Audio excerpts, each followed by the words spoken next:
welcome to the MVPodcast. Boom, bam. I'm here with my co-host. Anthony Onembo, and we got a special guest. There's restart the video now. No, when I restart, this is what we got. do One restarts. time, no filter, this is what we got. What? We don't do restarts. So we got guest speaker today. We have our not-so-special guest, County Grace center McManus. fielder, Grace McManus, Old Pan High School. How we doing? I'm doing great. How are you guys doing? Doing good. Always great. Thanks for being here. Yeah, thank you. Thanks for having me. I appreciate it. This has been a couple of weeks in the making, I'd say. So. Yeah. I Braden mean, harassing we had to you, get yeah. All right. So here today, we want to ask Grace. You know, she was varsity as a freshman, hit in the 400s. I'll pull it up. I know off the top of my head most of them. It was in the 400s. She had a really great freshman year, second team All County, and we just wanted to have her on, talk to her about, about how her mental toughness was throughout the season. You know, it's a lot that can be going through your head as a freshman on varsity, a lot of new experiences that could have, and things like that. Okay. So Anthony, since you were varsity as a freshman, all league honorable mention, I want you to start off with the questions. Oh, I'm second team All County too. Don't sell me short. Now you are. We're both second team All County, second team All State group. But... Are you Brandon? I'm sorry. I won't do that. I'm not even on varsity. I might yet. have to crop that out. No, we don't crop anything out. It's fine. People. Yeah, good point. I think people hit their spurts at different times. Yeah, it happens. So even if you do suck in high school, a lot of pros sucked in high school. Yeah. Suck in high school. Yeah. Didn't Michael Jordan get cut as his JV team or something? He got cut from JV, That's right? what they say. He got cut from varsity and made JV as a freshman. Yeah. Imagine cutting Michael Jordan. They didn't cut him. They sent him down to JV. Same thing. Get sent down. Yeah, I guess that is I see where Anthony's coming from. It's not. I mean, if you don't make varsity, it's sort of You're Michael Jordan. You're the best player in the world. Well, yeah, I guess. Okay, so I've got my stats if you want to re-elaborate on those. Let's hear them. After Brian totally messed him up. His freshman year. Okay, so I hit 4th to 56. I had 36 hits, 4 home runs, 14 extra base hits, 36 RBIs, 30 runs scored, 12 stolen bases, and .772 slugging. That's so only second team All County. We're talking to a legit stud out here. That's only second team All County. What is it? Wow, I feel like that should be higher than second team All County. Yeah. Well, we've got a lot of talent in the Bergen County softball world. Yeah. If you look at the top girls on first team All County, my teammate Mia Ferraro, who's playing for Widener softball this upcoming year, she hit 530. And then you have girls what's the girl from IHA that had 20 home runs or something? Gabby Shattuck. Yep. Yeah. Duke commit, great player, great person. She's no doubt first team All County. Yeah. Wow. You got people like that. Bergen County's a tough county to play in. Absolutely. I think all sports all around, this is a really tough county to play in, and there's a lot of great competition, a lot of great guys that come out of here. Yeah, and in the Big North. Yeah. And the Big North, you're right. I think that sorry for interrupting. I really think this is a great athletic state overall. We have a lot of really good prospects coming out of here. Yeah, you always see kids from Jersey going to college. Yeah, you got guys like the other night, Kyle Teal playing on TV. Yeah. Bergen County guy. You have guys at Rutgers like Ryan Jaros, Cranford guy, big time guy. The Falcons kicker just got traded to the New York Giants. He's from Ridgewood, right? Ridgewood. Yeah. Ridgewood guy, yeah. Mhm. So you can tell my family friend was his history teacher. Really? Mhm. So you can tell that this is just we're kind of fortunate that we were able to grow up in this area and be able to compete here. 100%. Yeah. We're all lucky that we were able to go to Old Pan because we're all not from Old Pan. Yeah. Right? We all got the opportunity. Just flip my life around in the best way possible. Absolutely. Yeah. I think that this school really kind of pushes you to be the best version of yourself. 100%. Yeah. It gave you the chance to have 36 hits on a bigger stage.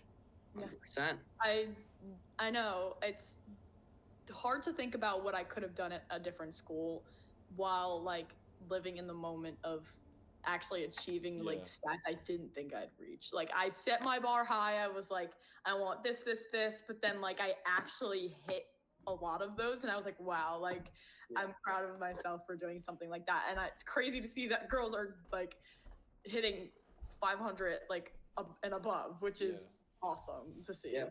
I think you also get more respect doing it in Old Japan, like in the Big North, rather than just a small Group 1 school or something like that. 100%. Well, Grace wouldn't have had that problem. She's at another great athletic program coming out of at Westwood, and she had the option to go to another great athletic program at IHA. What made you come to Old Japan? I'd say the fair balance of academics and athletics, definitely, because Old Japan, our school district, is ranked number 1 in Bergen County for public schools, so that was definitely a contributing factor.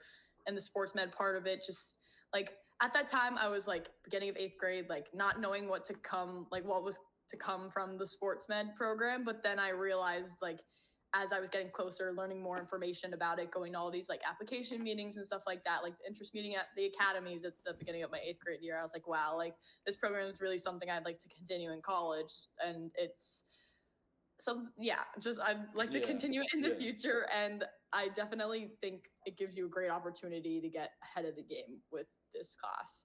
And the athletics are just like no other. Like school spirit is fantastic, and it's just a bonus. I think the culture in the building, you can tell, is something that is really different. It's really something, I feel like everyone here wants to see Old Japan do good, 100%. Like, there's no person that's like, oh my gosh, like, this sport is horrible. Like, you see everyone, like, even if it's, like, a less popular sport, you see everyone being like, wait, our team is good at this sport. Our team is good at that sport. Like, it's good at everything. They don't lose. Yeah, you don't lose. We see, how big the crowds are that are going to these games. Everyone wants to see everyone do good. Everyone's rooting for everyone, things like that. We saw it during the state games where, the whole school was going to all games, things like that. Yeah, the whole school showed up to the baseball and softball games. That was a huge game changer for both. That was the last. Yes, it was. Everybody showed up. It was so awesome. So I'm going to start up with the questions now that we just went over how great our school is. Okay. Okay. So going into tryouts, from when you found out that you're going to Old Japan, how competitive a program it was, until that tryout when you found out that you were going to be on varsity, what was your preparation like? Wait, how did you get yourself going every morning? To be honest, like I knew walking into the tryouts, I was going to be playing the outfield because there was a set infield with upperclassmen and like senior shortstop, Amelia Plesha. I love her with like all of my heart. Great person, great player. And, but I knew I wasn't gonna beat her out seniority, and she's a sick player. So I was putting extra reps in the outfield. I hadn't had too much experience, but then like me and my dad went to the field every day. He hit fly balls and line drives to me, worked on my crow hop, worked on my arm and release point and stuff like that. And then going to tryouts, even like the first 3 days, I just was able to pick Coach Doherty's brain on everything he said based on like outfield rules and how we work at Old Japan softball. And it's like, it just changed it. Like I try to be the most coachable that I can, and taking his advice and his mind pretty much about what happens in our outfield just flipped it around. I think it definitely helped me make the varsity squad and just continue to get better from there. That's super smart. Like you found an opportunity. Like you created your own opportunity basically. You had to even switch positions. I was kind of telling Brandon that a little bit. Like maybe you should catch a little bit, but he's too catcher. stubborn. I mean, I was a catcher back in like, actually I only stopped like at the this year. End of like high school season. Yeah, well, I mean, high school season I like caught bullpen, and then like club summer season I didn't catch, and that was pretty much the end of that. Well, it's just good to open opportunities, you know. Yeah, you got to be like, if you play middle infield like you do, like I do, you can be a utility player. Yeah, I feel like I like to praise myself as being able to move around a lot. I can play the outfield, I play middle infield, I can play third. I caught for most of my life before middle school. So I kind of like being able to do that. But at this point right now, I think I give myself the best shot playing middle infield just based on, experience and competition, to be honest with you. You know, I've got a really tough senior catcher going into this where if I wanted to try and catch, you know, I don't know. Try to beat this guy out. Sorry. But, you know, like, I just like that I can be that versatile. You know, I want to put the team before myself, and I want to be able to fill in any role that someone has, you know? Yeah, I understand what you're saying. You're coming from a good point right there. Yeah. Recruiting-wise, it's easier because, like, coaches want to have players that are more versatile. 100%. That's what I am told all the time when recruiting comes up with any of my coaches. Versatility is, like, a big thing. Like, I'll go to camps and ask coaches, like, what's the one thing you look for in kids? And lots of coaches have said, like, versatility. Like, the kid's a gamer. Like, they know what's going on and whatever, stuff like that. Like, you need to be able to know the game well enough to play every position. And I was fortunate enough where, you know, I'm not at the level yet where I have to worry about recruiting too much. You know, mine doesn't open up until August 1st of 2026. But I'm still able Grace, to. I think. But I'm still able to have a role model like Anthony that shows me like what I have to do to kind of put myself out there ahead of the game. You know, no matter if it comes to sending emails, trying to get my name on the board, posting a lot of like game film, trying to be as professional as possible, things like that. 100%. Yeah, because you're building up to that day, even though it didn't come yet. When it's gonna come, it's inevitable, and you'll be ready for it. Yeah, 100%. Yeah, I have the same rules pretty much. No contact with Division I until September 1st of my junior year, which is 2026, leading into 2027. So I get what you're saying, but like you could sort of feel shut down that coaches aren't answering you, but just know that they can't and they see it and just keep going. Like you just bombard their emails. Yeah. So now that we've gone over all of your tryout stuff, preseason, like I'm going to go into dog days when you can't even get on a field, December, January, February. Did you ever have like off-season mental blocks, things like that? Like things that were kind of going against you where like you had to stop yourself? Yes, I 100% did. During a basketball game, I was running during fast break and I tried to take a charge. There was a lot of momentum. I hit the back of my head and I had a concussion throughout the entire winter. Missed all of winter training with my club team. And it was tough, like seeing all the other girls being able to work and I couldn't. Like I wasn't able to do anything active for almost 2 months. Like I couldn't play basketball either, which is what I wanted to do. Like I wanted to get better, to have that shot of more playing time. But it was tough. And then once I came out of my concussion, like rehab per se, it was like really like not so close to high school season, but close enough where I had to worry about, oh my gosh, like varsity, like I need to prep, like I need to figure out what's going on. Like, but that was definitely a huge setback. Even like mentally, like the fact that you're not training and you have the season coming up, like that had to take a toll. Yeah. It definitely did. But knowing myself, like I praise mindset. Like mindset is how I get through every game, every day, every practice. Like I tell myself like I'm doing this to get better. Like I'm getting better by doing this, even if something goes wrong. Like it happens all the time. But then I also do a lot of positive talk to myself. Like when my plate approach is very, very motivational. Like my teammates always say, like, why do you talk to yourself? Like, what are you saying? Brandon? Sorry. Yeah, I talk to myself. My club teammates think I'm crazy. They're like, Grace, we know you talk to yourself. Just like keep it to yourself. And I'm like, thanks. But it's not like I'm saying anything negative to myself. It's always like talking about the count, saying like, I got this. Like this is my pitch. Like like she's done. I always say that she's done. Okay, so if you're in a cage, right, and let's just say you get a couple bad swings in a row, like you hit a couple balls, right? Do you start banging your head with the bat? Brandon? I mean, I guess I don't, but sometimes I want to, but then I realize like I'm in the cage. Like this isn't gonna matter in long term. Like I just gotta take a breath and just go again. Like if that happens, like sometimes I'll have like 10 bad swings in a row and then one good hit in between those 10 swings. Like it happens. You just gotta take a breath and like Yeah, I usually cut the rounds. Out with your swing. I feel like I've gained some mental fortitude since those days. I think that that was a result of like a lot of things building up, whether it was how hard I was pushing myself, and like I think I was letting too many negative outside factors coming in. You know, I think that was a big thing. Yeah, sometimes you gotta figure out what's triggering you and get that out of the way. I think sometimes you also have to let go of the result, because if you're thinking like, if you're pressing for it, it's not gonna come. Like I Be think a goldfish. Like I think goldfish. Yeah, nowadays I feel like for me, I know the kind of baseball player that I am. So when I'm in the box, I just need to calm myself down, and because I'm more of a high energy, high tense, twitchy kind of player, where like I'll kind of catch myself, like I'll be shaking sometimes during games, things like that. No. So I just need to calm myself down. I need to just think, you know, I just need to do damage. I need my pitch, and I just got to hit it hard somewhere. You know, I can't control what happens after that. I can't control where the fielders are, things like that. With that kind of like personality, the way you play, like that kind of, like personality, if that's the case, definitely don't talk to yourself, because you could psych yourself out. Just breath before you go up to the plate, practice swing.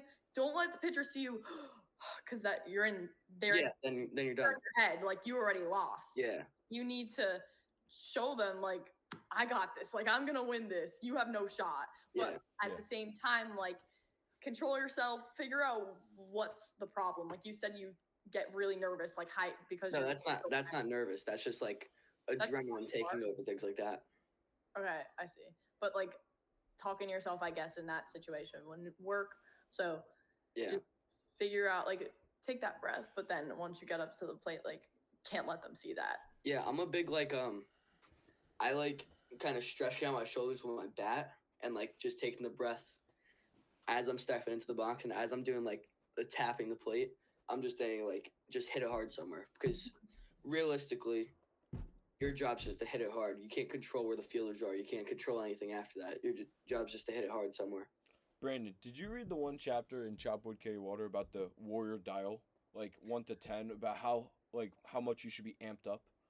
I didn't read that one yet. I kind of bounced around chapters after chapter 10. So it talked about, like, if you're like too low, like you don't care enough, you have no adrenaline, or if you're too high, like those are both problems, and you should be able to work around them in games and stuff like that. And it said, like, your best performance is usually at like 4. Like, you're somewhat, but you're not going crazy, like you just said, like shaking, but you know, you have to have a little something. Yeah. Like I just think that comes from just the amount of competitiveness that I have, you know, going out there wanting to give 100% every single play. You know, as a middle infielder, you've said it, you have to be fast twitch, things like that. So I almost have that as a literal sense. Like, you know, I'm kind of just bouncing around ready to go. Mm-hmm. Yeah, but don't let that competitiveness hurt you. 100%, yeah. You know, I think that for me recently, that actually has given me more of an advantage. You know, I think that level of intensity kind of almost turns me into mentally where I'm thinking that I'm above where I am, which helps build my confidence to have a better day at the plate, things like that. Fake it till you make it? Is that what you're trying to say? Basically, yeah. But, like, then that kind of just works. Like, confidence levels start going up, and you're able to, you know? Whatever works for you. Yeah. That's just what's been working recently. Yeah. And that changes from time to time. Like, changed my plate approach a bunch of times, like, leading up from last fall to this fall. Like, it's probably been different 3 times now. Like, it's just whatever works for me in that moment. Yeah, okay. But I think the biggest thing is that your approach changes, not your swing. Never change your swing. No, your swing, I mean, unless there's something horribly wrong with your swing, I don't think you should change it. But whatever you work on with your coach is, like, obviously going to change something. Oh, sorry. Grace, 0 count right now. You step in the box. What's your approach? Swing at a strike. Like, if it's anywhere, okay. I'm going to elaborate. I'm sorry. So, honestly, I'm thinking, like, normally when I get into the box before, like, I do my get in the box routine, and then I actually set my feet. I always rest my bat on my shoulder before I pick it up. But talking to myself, I'm probably saying, like, this is your pitch, like, down the middle, in, out, like, I'm the best, like, I got this. This is my pitch. Coming to me. Stuff like that. Like, that's how I talk in my head. Lots of I'm the best, actually. My dad has instilled that in my head since I was 10, probably. So it's been like, I used to play third base in town because, like, they just stick whoever has the arm to reach first base there when you're younger. So my dad would hit it to me, and he would always say, what's the worst feeling? Like, letting it go through your legs or actually hurting you? And I was like, letting it go through my legs. Like, it hurts your teammates. And he was like, well, you got to have the right mindset to be able to keep it in front of you, even if it hurts. He's like, just tell yourself, I'm the best, I'm the best, I'm the best. And then once the ball, hit it to me, hit it to me, hit it to me. Yeah, that's Anthony, what's your pre-at-bat mindset? Like, things like that, pre-pitch. Well, similar to her, I have the routine. Like, I do like that shuffle, and I tap the plate 4 times. That you copied me. You copied this whole routine. But I think it's good to always have, like, the same routine, consistency, like, whatever works for you. And then really, I'm really looking for a low pitch. I don't know why, but I have the most success on low pitches. Like, I don't want anything up. And I think when I look for a low pitch, it helps me stop chasing balls. Like, high balls. And I don't know. That's just what's worked for me. You don't want to give them, like a block strike one, like something you don't deserve to, like, have. Have 100%. One thing I do that I don't think maybe I shouldn't do. I like to swing at first pitch curveballs. If they throw me a cookie curveball down the middle because they weren't expecting me to swing at a curveball, why not swing at it? See, I don't get that because baseball and softball are different. Like, curveballs, for you guys go down and out. Us, it goes, like, it's coming right down the middle and then breaks last second outside. Like, it's hard to hit. Like a slider, kind of? Yeah, it's basically a slider. Yeah. But, like, it's coming in at one height. Unless it's a rise ball, then it goes like that. The rise balls are hard to hit. Yeah. You guys don't have to experience rise balls. Wow, imagine. That would be nuts. It's hard. I mean, honestly, when I know a pitcher has spin or movement, I like to move up in the box regardless of the speed because I can take away the movement. I can just, honestly, like, if it's a curveball, like, I can see it's coming a little bit outside. Like, normally I don't, like, identify the pitch in my head. I just identify the spot, and I just, like, shift my weight in that direction, my bat angle, whatever, like, wherever it's coming from. Would you that's my peace of mind when there's a movement pitcher. Would you say that the rise ball's the hardest to hit in softball? It's hard to say because they're all difficult in their own way. Like, if you have a really good screwball, you're just going to jam the girl and they're going to get frozen. Curveball, you're going to have girls casting, reaching out. Your rise ball, if you have a good rise ball, you're like, the hitters are done. Drop ball is hard. It's probably one of the easier ones to hit because you can, like, push your weight all the way forward and just stick your bat out and try to get, like, a dinky base hit. But change-ups are a big thing. Like, softball change-ups change-ups are different than baseball change-ups because you're going, like, as fast as you can, and then you just release it so slow, like, out of the hand, and it's, like, crazy. And it just floats. It freezes you. I would say change-ups are the hardest pitch in baseball. So when you just say it freezes you, I know that feeling. Like, if you have a drastic drop in speed from, like, let's say you throw hard in softball, like, high school softball hard is probably, like, 60 to 63. Like, you don't really see pitchers throw, like, you'll see a handful, but not too many. But, like, pitchers that throw low 60s or, like, consistent 60, and they have, like, a 45-mile-per-hour changeup, that's, like, the drop off. The decrease, Yeah, and it's hard to hit, 100%. Sometimes what you just said, though, like, sometimes, although it's not ideal, like, sometimes you do have to leak forward and just trust your hands. 100%. Yeah. Which, if you're shaking uncontrollably, you can't trust your hands, Brandon. I do trust my hands. I never shake once I'm in the box. Like, once I'm in the box, I'm ready.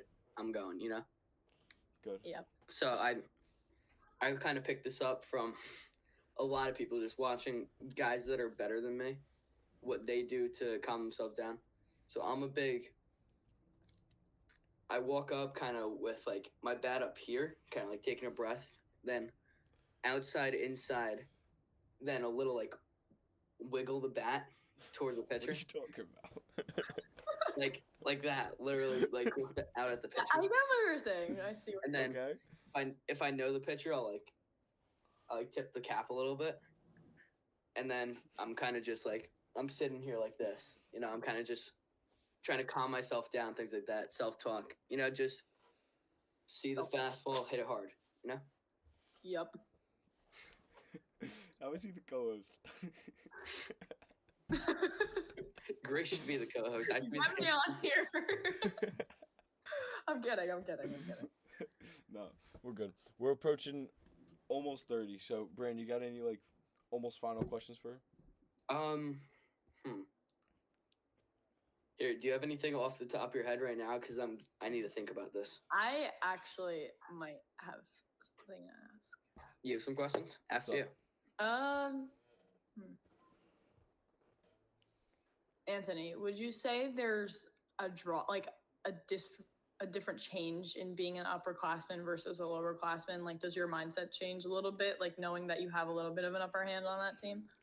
Well, I think from an actual playing perspective, I don't think there's any difference of playing as a freshman or playing as a senior. You're all put on the same field, so you're expected to be able to compete. Even I was playing as a freshman 15, so were you. It doesn't matter. It's just a skill game. There's no you could compete. But as a from a team perspective, yeah, because you have to assume a bigger role. Be a more of a leader, more of a captain for the the freshmen to follow through. So yeah. Okay. Thank you. That makes sense. You'll see it one day. You gotta, that's what I'm trying to I'm trying to envision it a little bit, because last year our trust pretty much lied in the hands of our seniors. We had a fantastic group of seniors last year, and they definitely helped us get through the games. Jamie, our ace, didn't really come out of the game. Amelia at short, Mia for our one of our best hitters, and then Vic behind the plate. All of them had huge contributing factors to our team, but then also their leadership took another role. As upperclassmen, they really stepped up, along with Sophia Savino, who was a junior. She really stepped up as well as serving that upperclassman role. Those 5 were definitely the top tier. Go to them, if anything, if there's a problem, or they come, they would yell at us if something goes wrong. They have that authority. They were those people. And now that you'll be this all those girls left, and now Sophia's going to be a senior now. Sophia's the only returner, but then I think the juniors who were in and out of the game last year will definitely serve higher roles, and then they'll be seniors now, but then I think a couple of incoming juniors now will make varsity from JV, so we got to see what's to come of that. But I hope to serve as that kind of role because of the role I played, physically played in the team last year. And then I also contributed my mindset and my personality to the team as well. Yeah, well, I think that since you guys lost a lot of seniors, you got to trust in every single returning player. 100%. Yeah, Anthony's gone through this. When he came in as a sophomore, he had lost, probably 12 guys? Oh, yeah, the whole team. Yeah, the whole team was basically gone. So it was up to him, Alex, Rocco. They'll just look to you. You'll just be, assume the position. You don't have to, do anything. It's just, set in. It's just the way it works. Yeah, because you've already been in the room. You know how things work. You got to. Yeah. Definitely. All right, we're a little over 30. All right, Grace, you have any more topics? Let her go. I don't. No, I think it's time to let her go. She did good today. Yeah, thank you, Grace. Wow, thanks. You didn't think I was going to do good? No, I'm joking. I mean, you sounded pretty nervous when I called you to see if you want to do this. I sounded you were the one that just Grace, join the podcast. You're the one that said you shake. Great for business. I'm kidding. I'm only kidding. Only 3/4 of that was true. All right. Well, thank you very much for coming Grace, thank you. Appreciate it. Thanks for having me, you guys. Brandon, it's been a pleasure. It's been a pleasure, Anthony. I'll see you. See ya.